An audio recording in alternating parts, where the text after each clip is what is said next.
বানারহাট ব্যবসায়ী সমিতিতে আর্থিক অসঙ্গতির অভিযোগ তুলে সোশ্যাল মিডিয়ায় ছড়িয়ে পড়ল পোস্টার। সমিতির আয় ব্যয়ের হিসেব অসঙ্গতি, সমিতির পরিচালনায় অনিয়ম এবং 14 লক্ষ টাকা সম্ভাব্য দুর্নীতির অভিযোগ সম্বলিত এই পোস্টার ছড়িয়ে পড়তেই ব্যবসায়ী সমিতির পদাধিকারীদের দিকে কতিপয় ব্যবসায়ী আঙুল তুলেছেন।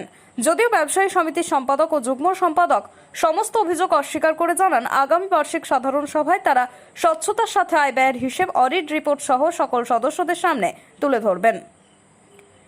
সোশ্যাল মিডিয়ায় ছড়িয়ে পড়া লিফলেটে বিভিন্ন খাতে সমিতির আয় ও খরচের হিসেব তুলে ধরে বিগত 5 বছর প্রায় 14 লক্ষ টাকার অসঙ্গতি হয়ে থাকতে পারে বলে অভিযোগ তোলা হয়েছে।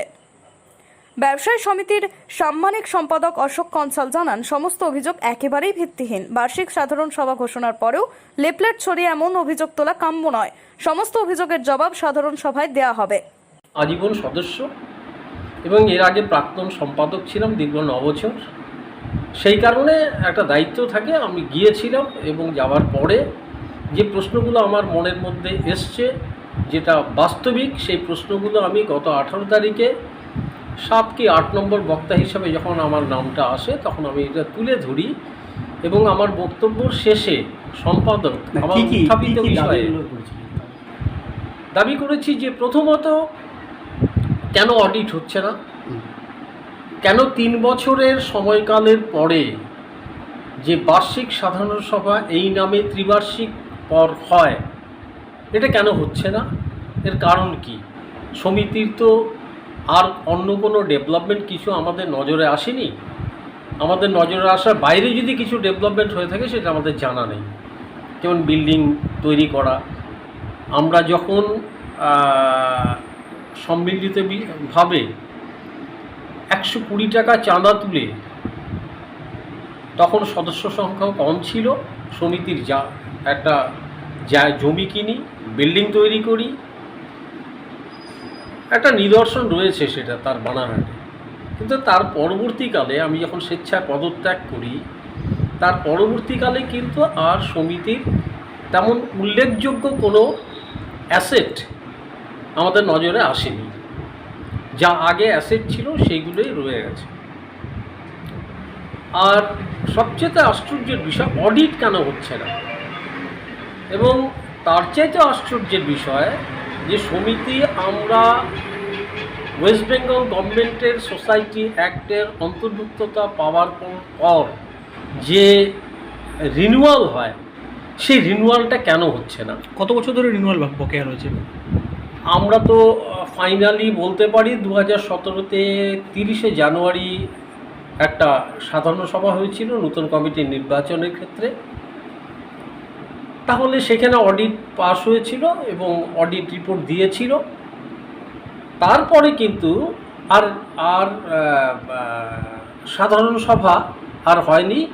শুধু এমনি সাধারণ সভা কমিটি পরিবর্তন ব্যতীত গত 18ই জুন তারিখে হয়েছিল। তাহলে এই 5 বছর ধরে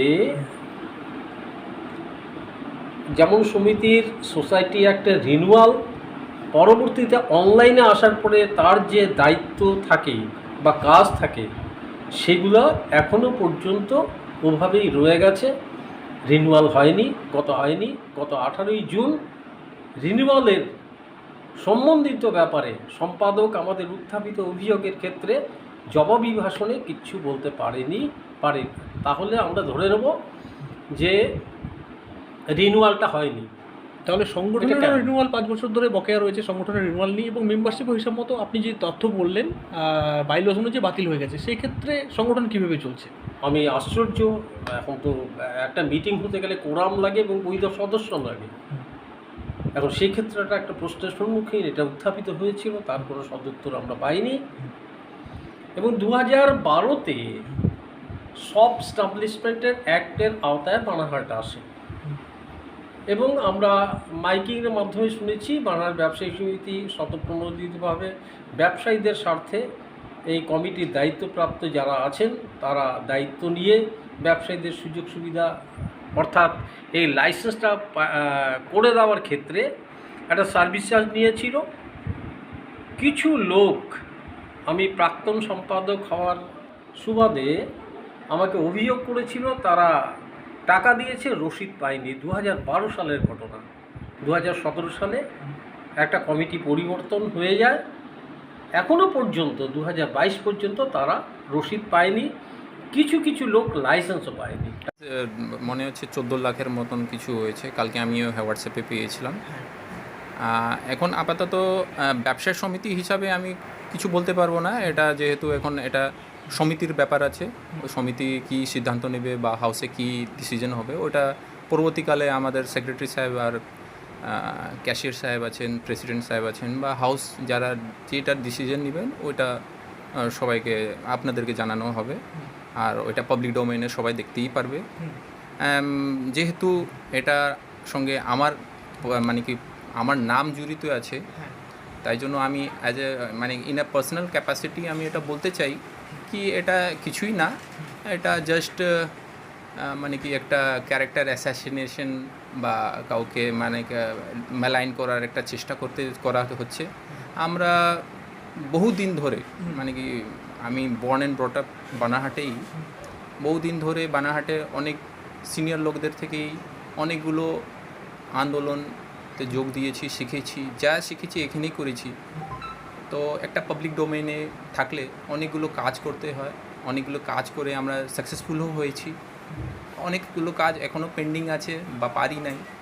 তো অনেক লোকের গ্রিভেন্স থাকতেই পারে, কেউ পাবলিক মানে কেউ একটা পার্সোনাল গ্রিভেন্স নিয়ে যদি এরকম অ্যানোনিমাস লেটার দিয়ে ভাববেন কি আমাদেরকে ডিমোরালাইজ করে নিবে, এটা ওনাদের মানে কি মিসআন্ডারস্ট্যান্ডিং আছে ওনাদেরকে। এটা মানে কি আমি এটা মানে আপনাদের মাধ্যম থেকে ওনাদেরকে জানানো চাবো কি এটা কাউকে ক্যারেক্টার অ্যাসাসিনেট করে ডিমোরালাইজ করা যায় না। কেন কি এটা নিয়ে আমাকে পার্সোনালি আমি ভাববো কি এটা আমি একটা বেজ পেয়েছি ভালো কাজ করার জন্য, বানারহাটের সুযোগ একটা পেয়েছি। আর মানে কি যারা এরকম যাদের মেন্টালিটি আছে, যাদের এরকম আপব্রিঙ্গিং আছে, ওরাই এরকম করতে পারে। মানে কি নিম্নমানের চাপ মানে নিম্নমান,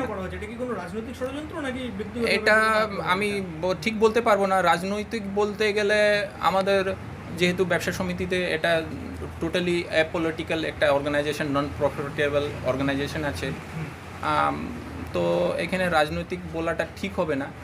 যদি কেউ লোক এখানে রাজনীতি নিয়ে আসার চেষ্টা করতেছেন ওনাদেরকে তো আমি মানে কি দুই হাত থেকে খোলামেলা আমি ওয়েলকাম করব কি আপনারা আসুন, আপনারাও কাজ করুন, পাবলিক আপনাদেরকেও অ্যাকসেপ্ট করবে। আর ওই রকম লোক মানে কি যারা এইসব অ্যানোনিমাস লেটার দিয়ে আমাদেরকে ভাবতেছে কি মানে কি ডিমোরালাইজ করে নিবে, তো ওদেরকে আমি বলতে চাই কি এটা সম্ভব না। আর একদম সিম্পল কথা মানে কি ব্যবসা সমিতি যেহেতু নিশ্চয়ই এটা নিয়ে মন্তব্য দিবেই আমাদের হাউস থেকে বা আমাদের সমিতি থেকে।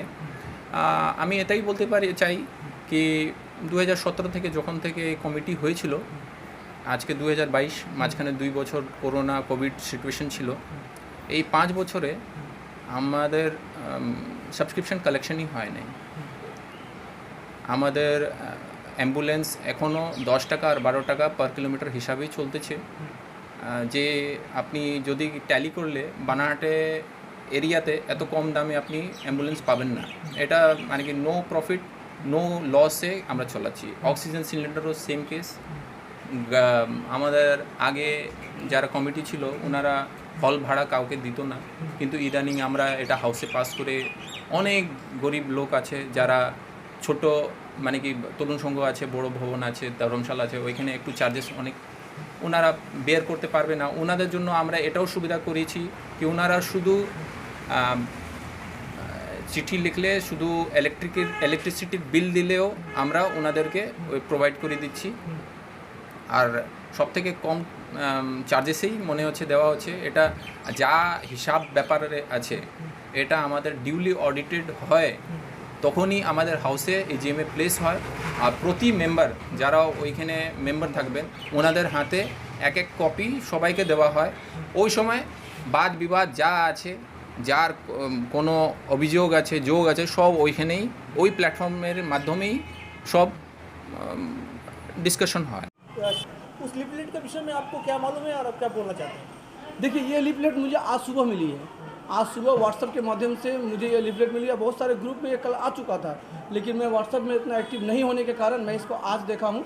और आज देख के मुझे जो पता लगा, ये लीफलेट मेरे हाथ में है अभी यहाँ पे, और मैं कुछ लोगों से इंक्वायरी की, क्योंकि मैं जिस समय की ये घटना है, क्योंकि यहाँ क्लियर लिखा गया है, व्यापारी भाइयों दिनांक 18/6/2022 बानाहाट व्यवसाय समिति 5 वर्ष का साधारण सभा का मतलब जो मीटिंग हुआ था उसमें हम नहीं थे। नहीं होने के कारण मैं बहुत सारे व्यवसायी को फ़ोन किया, उन्होंने बताया कि हाँ इस तरीके का एक मीटिंग हुआ है। और जो भूतपूर्व हमारे सेक्रेटरी थे, जो सचिव थे माननीय विजय बरुआ जी, लगभग वो 1.5 घंटा बोले थे और व्यवसाय समिति के ऊपर ये सीधा उन्होंने ये आरोप लगाया था। और इसके बारे में मुझे जानकारी मिली। कितना रुपये का घोटाले का मामला? लगभग 14 लाख रुपए का हिसाब इन लोगों ने दिया है। लेकिन मैंने कुछ इंक्वायरी किया, इसमें एक खर्च का भी हिसाब दिया गया है। इस लिफलेट में एक खर्च का हिसाब दिया गया है, 7.5 लाख अप्रोक्स खर्च भी बताया गया, जो कि हिसाब, लेकिन जब मैं मार्केट में इंक्वायरी किया तो उन्होंने कहा कि ये 16 लाख तक जा सकता है। ये घोटाला किन लोगों ने किया है, क्या पता? देखिए, मैं इस बारे में कुछ बोलना नहीं चाहूँ क्योंकि मुझे पता नहीं है। और लीफलेट में क्या आया है? लीफलेट में जो लिखा हुआ है कि भूतपूर्व क्या बोलते हैं, जो वर्तमान सेक्रेटरी है और जो असिस्टेंट सेक्रेटरी है मिस्टर रोजी खान और अशोक कंसल जी, ये लांछन उन लोगों के ऊपर लगाया गया है। यहाँ साफ लिखा गया है। और यहाँ ये भी लिखा गया है कि वह पैसा हो सकता है सूद के व्यापार में अपने बिजनेस में यूज़ करते थे। इस बारे में मुझे कुछ जानकारी है नहीं, क्योंकि मैं काफ़ी दिन बानाहाट में नहीं था। लेकिन हाँ, एक चीज़ यहाँ लिखा गया है कि कुछ नॉन पॉलिटिकल लोग, कुछ मार्केट में ऐसे लोग हैं जिनका जगह क्लब में होना चाहिए, वो व्यवसाय समिति में क्यों हैं। जैसे कि बहुत व्यवसायियों का यहाँ व्यापार नहीं है, बिजनेस नहीं है। और ये बात मैं सेक्रेटरी महोदय जी को मैं बार बार बोल चुका हूँ कि जब बानाहाट में जिनका बिजनेस नहीं है वो व्यवसाय समिति का सदस्य कैसे रह सकते हैं, ये मेरा भी उपाय है। और रही बात व्यवसाय समिति की साख की, मैं यहाँ इस पर भी मैं बता दूँ कि व्यवसाय समिति ने अपना साख को बिल्कुल खो दिया है। क्योंकि विजय बरुआ जी को इंगित करके यहाँ एक बात लिखा गया कि जब वो सदस्य थे तो भूटान करेंसी किसी का भूटान करेंसी पुलिस ने या कोई डिपार्टमेंट ने पकड़ लिया था तो बिना शर्त उस पैसे को छुड़वाया गया था। एक पुलिस वाले ने हमारे एक व्यवसायी को थप्पड़ लगाया था और उस पुलिस वाले से व्यवसाय समिति ने माफ़ी भी मंगवाया गया था। लेकिन वर्तमान जो परिस्थिति है व्यवसाय समिति की, आप विश्वास नहीं कीजिएगा, मैं यहाँ नहीं था और मेरे साथ एक घटना हुई थी। इस दुकान को लेकर यह घटना हुई थी, वो व्यवसायी का मैटर था, उसको बिजनेसमैन के हिसाब से सॉल्व किया जा सकता था। जब मैंने व्यवसाय समिति के सचिव को फ़ोन किया तो मुझे कोई मदद का आश्वासन नहीं मिला, क्योंकि उस समय बाहर था। जिन लोगों के कौन सा पॉलिटिकल पार्टी के साथ जुड़ी हुई है या कोई पॉलिटिकल पार्टी का सपोर्ट है कि नहीं उसके? देखिए, पॉलिटिकल पार्टी का मैं सेक्रेटरी सचिव जो है मिस्टर अशोक कंसल, वो पॉलिटिकल कोई पार्टी से नहीं है। हाँ, जो जॉइंट सेक्रेटरी है मिस्टर रोजी खान, वो तो पॉलिटिकल पार्टी से है, वर्तमान तृणमूल पार्टी से है वो। और वो मेरे ख्याल से उनका कोई बानाहाट में कोई बिजनेस भी नहीं है। और किस स्वार्थ से उनको इस पद पे रखा गया है और किस स्वार्थ से कमेटी 5 साल 7 साल से उनको यह पद दे के ढो रही है, ये वर्तमान सचिव ही बता पाएंगे।